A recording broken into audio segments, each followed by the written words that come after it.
নমস্কার। দশের উপরে দশভুজার এক নতুন পর্ব নিয়ে আমি পাপিয়া আবার হাজির হয়েছি তোমাদের সামনে।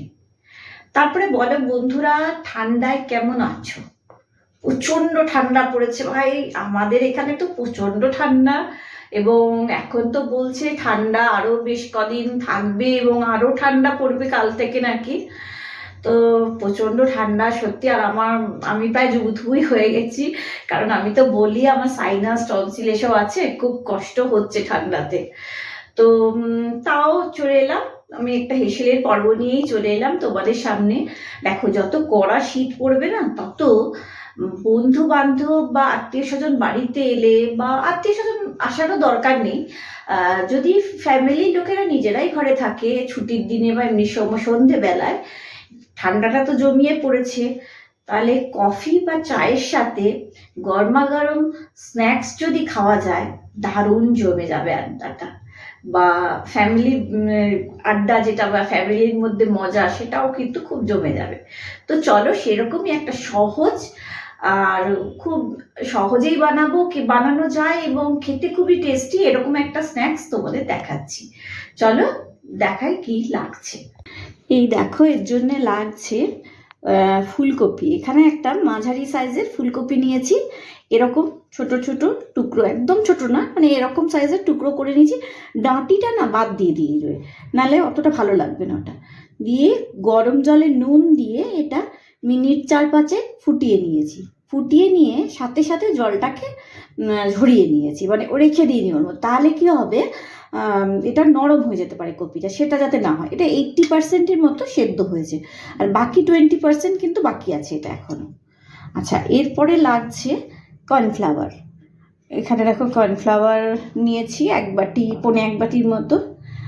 আর লাগছে পাউরুটির গুঁড়ো, এটাও 1.25 বাটি না, প্রায় 1 বাটির কাছাকাছি পাউরুটির গুঁড়ো।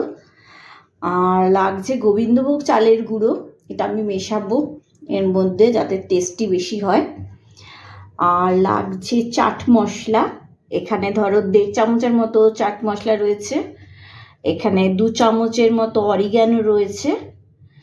আচ্ছা, এখানে 3-4টে কাঁচা লঙ্কা আর 1 ইঞ্চির মতো আদা পেস্ট রয়েছে। এটা কতটা দেবো সেটা আমি দেওয়ার সময় আন্দাজ করে নেব, মানে কতটা ঝাল দেব।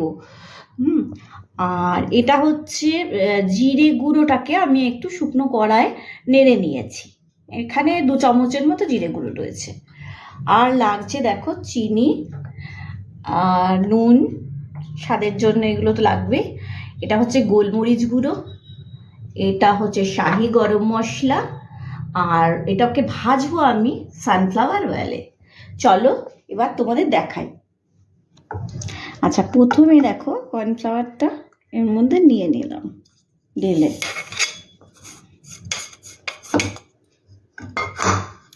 কর্নফ্লাওয়ারটা নিয়ে নিলাম, আর এর মধ্যে এই যে গোবিন্দভোগ চালের গুঁড়ো ছিল, সেইটা চায়ের চামচের 1 চামচ, 2 চামচ, 3 চামচ, 4 চামচ দিয়ে দিলাম। মানে আমি একটু এইগুলো ভালোবাসি, কারণ কি জানো তো, আমি একটু বেশি জিনিসটা মচমচে করতে, আমি গোবিন্দভোগ চালের গুঁড়োটা ইউজ করতে সবসময় দেখবে একটু ভালোবাসি, একটু বেশি দিই। আর এবার হচ্ছে এটা দিচ্ছি চাট মশলাটা আর অরিগ্যানো, এটা আমি যতটা ছিল পুরোটাই দিয়ে দিলাম, এটার হিসাব করে দেওয়ার কিছু নেই। এটা দিয়ে দিলাম জিরে গুঁড়োটাও যা ছিল দিয়ে দিলাম, 2 চামচের মতো ছিল। এবার হচ্ছে লঙ্কা আর কাঁচা লঙ্কা আর আদা পেস্ট, এটা আমি দিলাম 1 চামচ, আর 1.5 চামচ, 2 চামচ দিয়ে দিলাম, 2 চামচ দিয়ে দিলাম। যে যেরম ঝাল খাবে এটা কিন্তু সেরমভাবে দেবে, কারণ আমি যতটা দিলাম ততটাই দিতে হবে এরকম কোনো ব্যাপার নেই, কারণ আমরা খুব একটা বেশি ঝাল খাই না, সেই জন্যে আমি সেই বুঝে দিলাম। এবার আন্দাজ মতো নুনটা দেখো আন্দাজ মতো নিলাম, যদি লাগে পরে আবার একটু টেস্ট করে নিয়ে দেখে দিতে হবে এর মধ্যে। নুনের সাথে এবার একটুখানি চিনি, 1 চামচের মতো চিনি দিলাম। আমি তো বলি যে আমার একটুখানি নোনতা ঝাল মিষ্টি ব্যালেন্স না হলে আমার পছন্দ হয় না, সেই জন্যে আমি এটা দিলাম। তবে তোমাদের যদি মনে হয় যে খাবে না, চিনি দিতে চাও না, তাহলে না দিলেও পারো। এইবার আমি এর মধ্যে দেবো একটুখানি গোলমরিচ গুঁড়ো। সেই জন্যেই আমি লঙ্কাটা বেশি দিলাম না, কারণ গোলমরিচ, দেখো শীতের মধ্যে গোলমরিচ খাওয়াটাও ভালো, আর এমনিতে আর তারপরে ঝালও তো হবে ওটা দিলে, তার জন্য আমি ওটা দিলাম লঙ্কাটা বেশি। আর দেব শাহি গরম মশলা, এইগুলো সব দিয়ে দিলাম। এবার এটাকে না জল দিয়ে এটাকে আমি একটা ব্যাটার তৈরি করে নেব। এটাকে জল দিয়ে একটা ব্যাটার বানিয়ে নিই, তারপর তোমাদের দেখাচ্ছি। এইবার দেখো ব্যাটারটা এরকম বানানো হয়ে গেছে। ব্যাটারটাতে আর একটুখানি আমার মনে হচ্ছে চালের গুঁড়ো দিলে আর একটু ভালো হবে, দেখে মনে হচ্ছে। দিয়ে দিই আর 1 চামচ।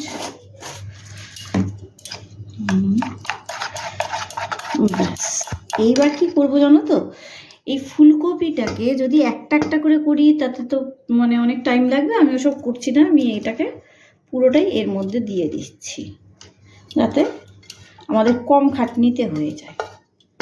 মানে ফুলকপির গায়ে ব্যাটারটা লাগানো নিয়ে কাজ, তো বেশি কষ্ট আমার বন্ধুদের যেন করতে না হয়, তার জন্যে আমি দেখাচ্ছি। দেখো, এটাকে ভালো করে মেখে নিচ্ছি, তারপরে তোমাদের দেখাচ্ছি। আচ্ছা, এবার দেখো ফুলকপিগুলো, এটা তো একটু সময়, মিনিট 2-3 এটাকে একটু ভিজিয়ে রাখলাম এর মধ্যে।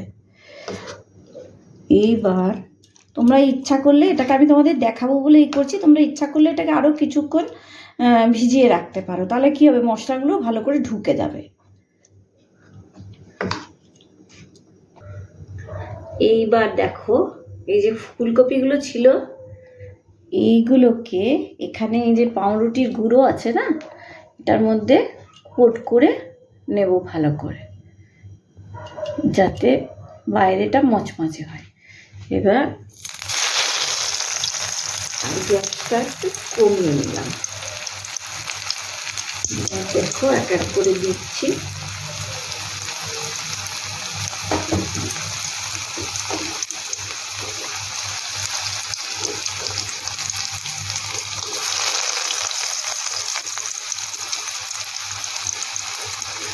ফুলকপিটা তো এমনিতে অধিকাংশই লোকে ভালোবাসে খেতে, আর এই ফুলকপি স্ন্যাক্সটা খুবই চা কফির সাথে খুবই ভালো লাগে।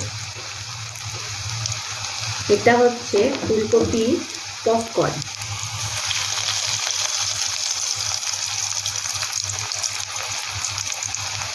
ধরো বাড়িতে কিছু নেই, এবার শীতকাল, গেস্ট এলে তুমি এটা ইজিতে করেও দিতে পারবে।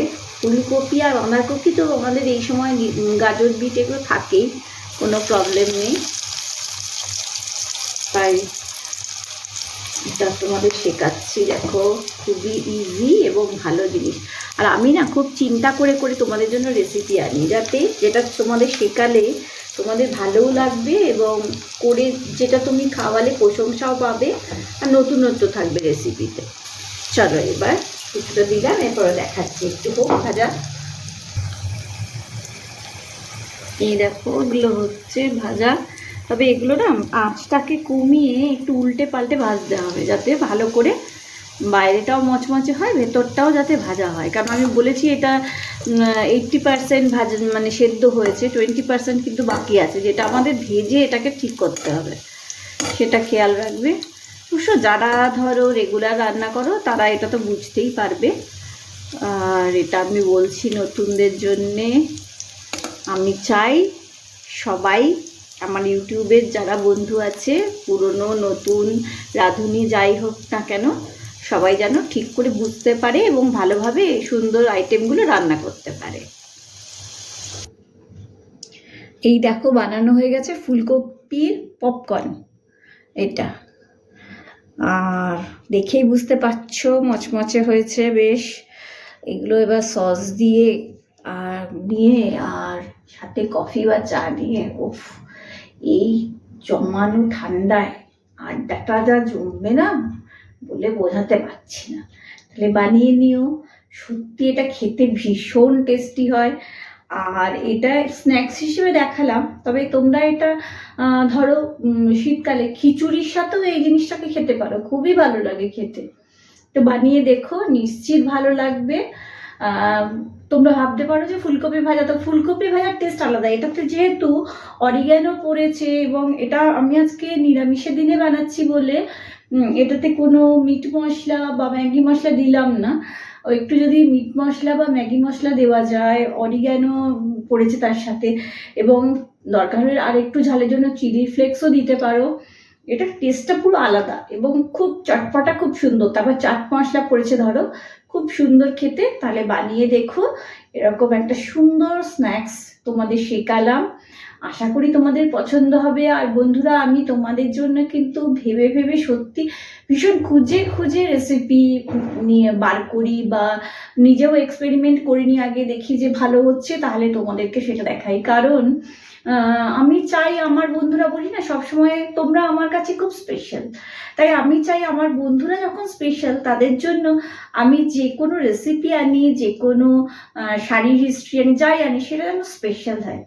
সেই জন্য এটা শেখালাম। এবার তোমাদের যেটা দায়িত্ব সেটা হচ্ছে তোমরা মিষ্টি মিষ্টি কমেন্টস করো, ভিডিও পুরোটা দেখো প্লিজ, একটুখানি দেখে বন্ধ করে দিও না, আর লাইক করো, আর নিজের বন্ধু বান্ধব আত্মীয় স্বজন আর জানাশোনা সবার মধ্যে আমার চ্যানেলটাকে একটু ছড়িয়ে দিও। হ্যাঁ, যাতে মানে ভিডিওটা ছড়িয়ে দিও, আর চ্যানেলটাকে বলো একটু সাবস্ক্রাইব করতে। কেমন?